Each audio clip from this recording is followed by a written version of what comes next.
had the unique experience of spending a month with him on Celebrity Apprentice 10 years ago. That's right. I forgot about that. Right? Okay, Holly Robinson Peete, spill the tea. So, let's go.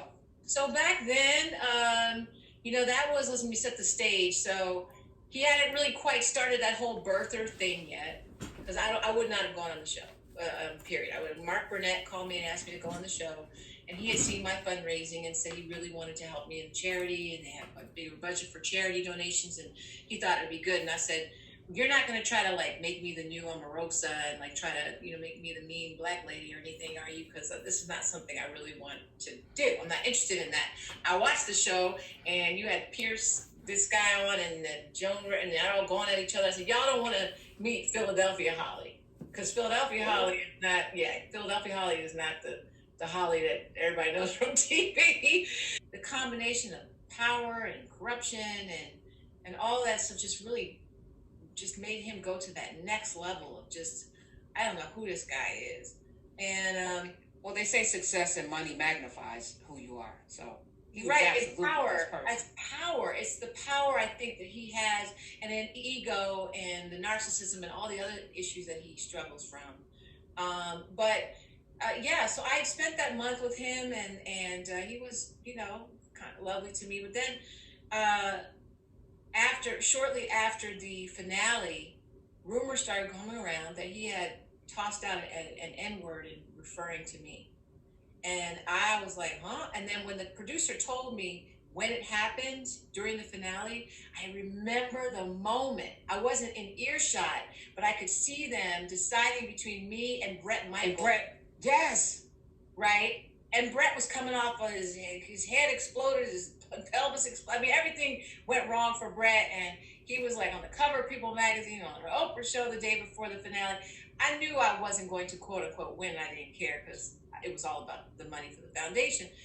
But there was a moment where he was talking with producers, and they're really animated, and that was when I heard that he said they want the N-word to win, like, because I guess the network wanted me to win, or me to be chosen, and Trump wanted Bret, and the quote was they want the N-word to win, and I heard it, and I don't.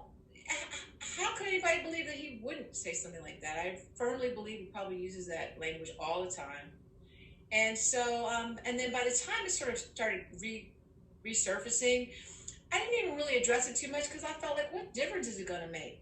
People have accepted the things that he said that are so vile about so many other people. What difference is it going to make if he said that about me? And so a couple of my friends who were supporters of Trump, were questioning me about it. Well, do you think it's true? And I just felt like, wow, like this is where we are. Like, you're my friend. I'm telling you that I know that you probably said this about me, but you're trying to qualify it, come up with why he did or didn't say it. But the bottom line is, Karen, it is very, very disheartening that people thought the pandemic response was okay, that people thought. I'm going to end it there. So Holly Robinson Peete is confirming she's an actress. She leads a autism foundation. I know she has a son that has autism.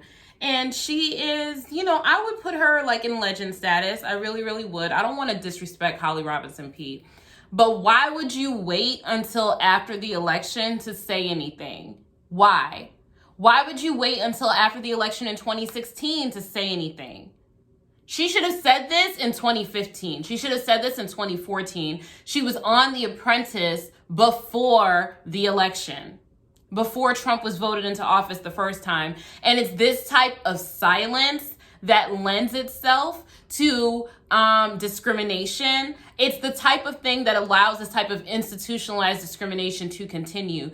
Not only did he call her the N-word, but he called her the N-word in denying her a win, right? Denying her a win that she rightly deserved, right? She deserved that win over Bret Michaels, but Trump was bucking against the network because they wanted the N-word to win, and he didn't want to give it to the N-word because he doesn't like the N-words.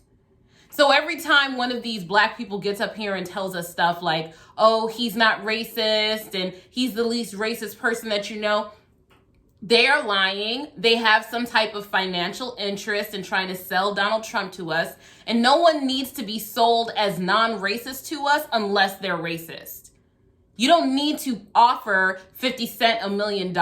You don't need to put together a spreadsheet of black rappers. You don't need to offer Lil Wayne money. You don't need to offer Ice Cube money in order to get black people to tell other black people that you're not racist. If you weren't racist, it would just speak for itself. But he's racist. And there's always these little examples of him saying and doing racist things.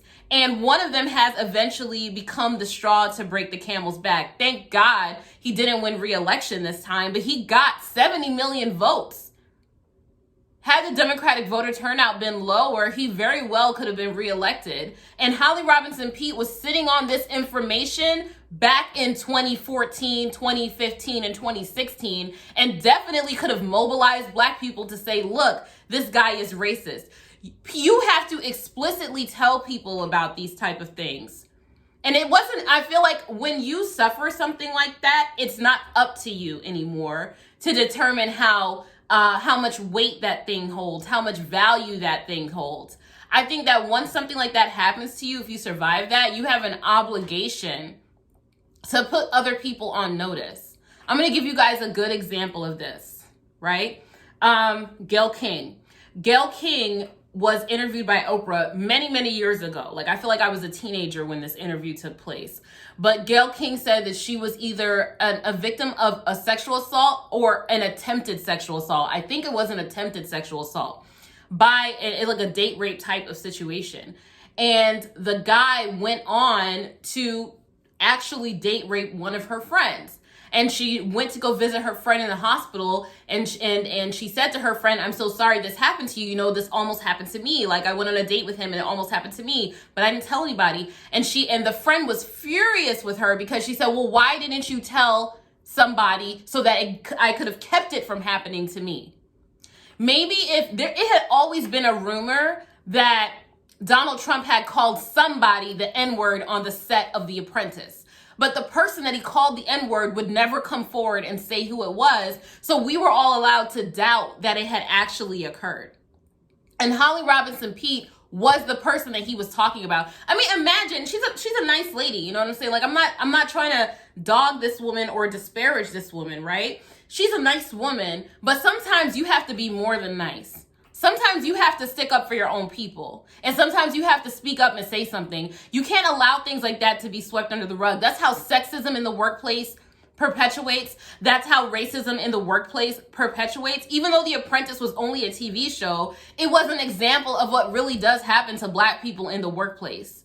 If I know that a boss or a CEO or something like that is racist, I'm going to do something about it because I'm not going to allow the person underneath me coming up behind me to get the same or worse treatment. Just because you are a person of privilege and you were allowed to escape it, you know, with your Trump friends and your money and your charitable organizations, you have to remember that there are people that work for him that are not in your position.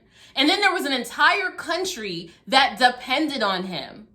And he let a pandemic rage that ended up killing black people more than it killed anybody else. He allowed hate crimes to proliferate in this country. He allowed police violence against unarmed black people to proliferate in this country. Right? And so she had an obligation and she did not fulfill her obligation. I'm not going to give her any pats on the back for finally coming out and saying, while it's safe now that he's no longer president, now that there's no longer any stakes, for coming out and saying that you're the one that he called the N-word. It's cowardly. I'm not directing hate her way, but I'm tired of us as a community doing things like this. You know what I'm saying? It's unfair, but it falls upon us to look out for each other because we're all that we got. Same goes for women. It falls upon us to look out for each other because we're all that we're got. If you see that a woman is in danger of being assaulted and you just leave her there drunk or passed out or whatever, you're not a good person. And if you see that our country is in danger from this maniacal racist, malignant racist, and you know something and can say something and do something with your platform that every other person cannot do, and you don't do it, you're not a good person. Let me know what you guys think.